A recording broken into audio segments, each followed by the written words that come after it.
जब उज्जैन में छोटी उम्र के लड़के पढ़ाई लिखाई में लगे थे, तभी उस शहर का एक लड़का अपराध की सीढ़ी ऐसे चढ़ रहा था जैसे GTA वाई सिटी का मिशन पार करते हैं। नाम था दुर्लभ कश्यप। फेसबुक पर असलों के साथ फोटो डालना, माथे पर काला टीका और कंधे पर काला गमछा, यही दुर्लभ की पहचान थी।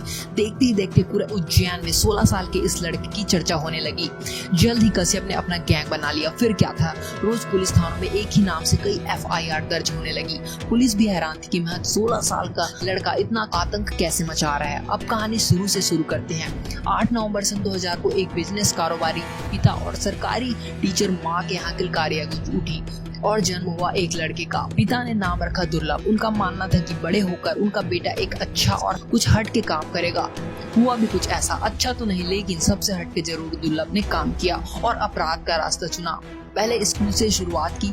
स्कूली समय से ही दुर्लभ अपने सीनियर और जूनियर के झगड़े को निपटाने लगा। फिर धीरे धीरे स्कूल का दादा बन गया और फिर क्या, स्कूली दादा का खौफ इतना बढ़ गया कि उसकी उम्र के लड़के दुर्लभ को भी अपना सरकार मानने लगे। थोड़े दिनों में ही कश्यप ने अपनी उम्र के लड़कों के साथ मिलकर एक गैंग बना लिया। इस गैंग के लड़के कश्यप के कहने पर किसी को भी मौत के घाट उतारने को तैयार रहते थे। कुछ सूत्र बताते हैं कि दुर्लभ का नाम इतना था कि दूसरे शहर के लड़के भी उससे जुड़ने के लिए उज्जैन अपना घर छोड़कर आने लगे। अब वो समय आ गया था जब दुर्लभ कश्यप उज्जैन के बड़े कारोबारी और पुलिस की आंखों में गड़ने लगा। यही वो वक्त था जब कश्यप अपनी उम्र की दहलीज को पार करके 17 साल का हो चुका था। 17 साल की उम्र तक पहुँचते पहुँचते उसके ऊपर तमाम आपराधिक मामले भी दर्ज होने की शुरुआत हो चुकी थी, जिसमें फिरौती, जान से मारने की धमकी जैसे संगीन मुकदमे उज्जैन के कई थानों में दर्ज हो चुके थे। 18 साल की उम्र तक पहुंचते ही उस पर 9 मुकदमे दर्ज हो चुके थे। ऐसा कहा जाता है कि दुर्लभ को उज्जैन का भाई बनने में सोशल मीडिया का बहुत बड़ा हाथ था। कश्यप अपने फेसबुक के अकाउंट के बायो में लिख रखा था कि वह एक कुख्यात बदमाश है, हत्यारा है और अपराधी। कोई भी विवाद हो, कैसा भी विवाद हो, उससे संपर्क करें। ऐसे तमाम पोस्ट के जरिए वो और उसका गैंग लोगों को धमकाने का काम करने लगे।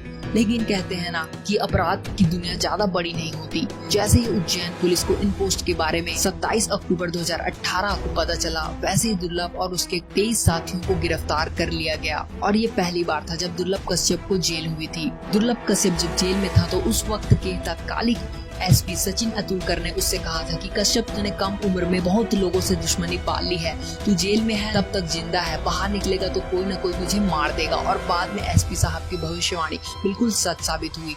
पिछले साल लॉकडाउन से पहले दुर्लभ जमानत पर छूटकर जेल से आया था और इंदौर में रहने लगा और जब लॉकडाउन खुला तो अपनी मां के पास उज्जैन वापस चला गया। वो 6 सितंबर 2020 की रात थी जब दुर्लभ की मां ने अपने बेटे और उसके दोस्तों के लिए दाल बाटी बनाई थी। सबने साथ बैठकर खाना खाया। इसके बाद दुर्लभ अपने 4 दोस्तों के साथ सिगरेट पीने के लिए अमन उर्फ भूरा की दुकान पर रात के 1 बजे पहुंचा था। रात के करीब 1:30 बजे थे। यहाँ पर दूसरी गैंग के शाहनवाज, शादाब, इरफान, राजा, रमीर और उनके कई साथी भी उसी दुकान पर पहुंचे। पुरानी रंजिश के चलते दोनों एक दूसरे को घूरने लगे और शाहनवाज से दुर्लभ की कहासुनी हो गई। फिर क्या, शाहनवाज और उसके साथियों ने चाकुओं से कश्यप के ऊपर हमला कर दिया।